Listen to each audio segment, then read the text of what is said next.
city sits on the verge of greatness, dormant for now, but in anticipation of historic events which will mark history forever.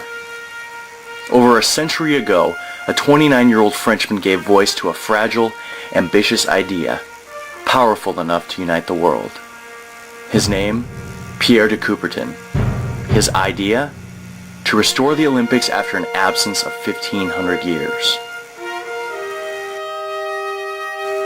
Milwaukee, Oregon, a city of the common man, the hard-working folk who provide the backbone of the American ideal. Once forgotten by the sporting world, it now calls the finest of mankind's competitors to a single center stage. No stranger to excellence, it boasts former names of prominence.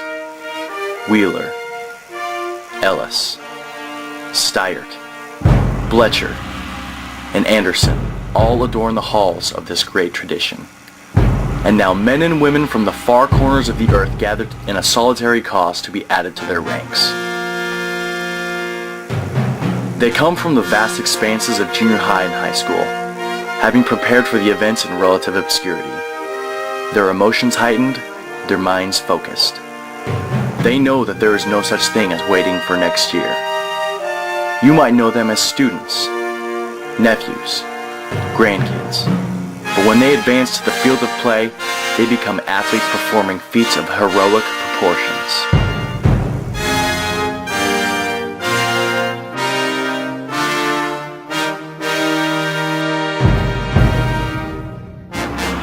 And so we now witness as legend is made.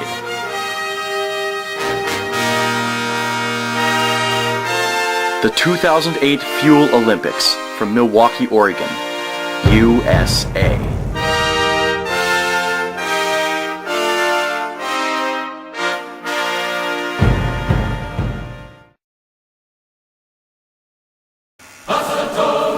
Week 1. Classes collide in a vicious street battle of epic proportions. The stage, the fellowship hall. On the line, Olympic glory. The event, rhythmic gymnastics. Both the junior hires and the freshmen sported substantial improvements from their efforts in the last Olympics, showing us why they were the teams to beat. With flair never before seen in modern dance, and a floor routine that displayed their inhuman dexterity, the freshmen took a well-deserved third place, earning them the bronze medal.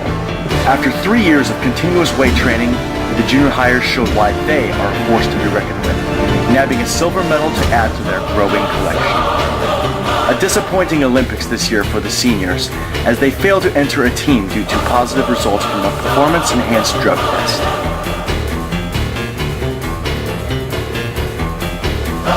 Never wanting to disappoint their many loyal fans, the juniors finished with an explosive opening, central sequence, and finish that wowed their supporters and the judges. Their off-season training obviously paid off, as the Week 1 gold goes to the juniors. Week 2, interpretive gourd carving.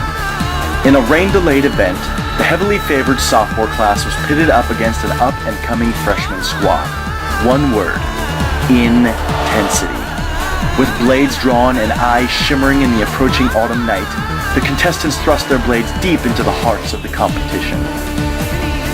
A strong performance was turned in by the veteran senior and sophomore crews. The junior hires, with another sprint to the finish, placed third, claiming their second medal in 2 weeks.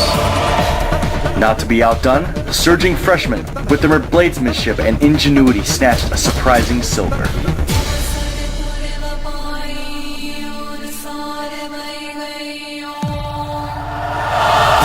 Completing their Week 2 domination of the Olympics, the juniors earned their second gold in a row, showing why the carving world calls them the Gourd Masters. The fans were pleased at the results. Week 3, Ice Block Bobsledding. Once outlawed in every country but the USSR, Ice Block Bobsledding made its return to the Olympic stage with a bang. It was obvious from the onset of this event that a number of athletes had scores to settle.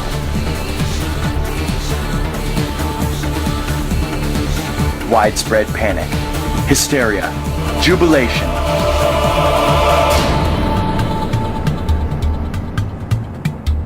For the third week in a row, the junior hires struck it rich on the medal stand, grabbing a well-deserved bronze medal.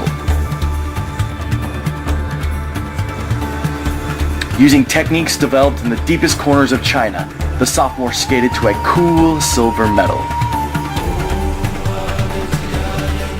Having been recently cleared for competition by the International Olympic Committee, the seniors made their presence felt by grabbing their first medal of the Olympics: gold.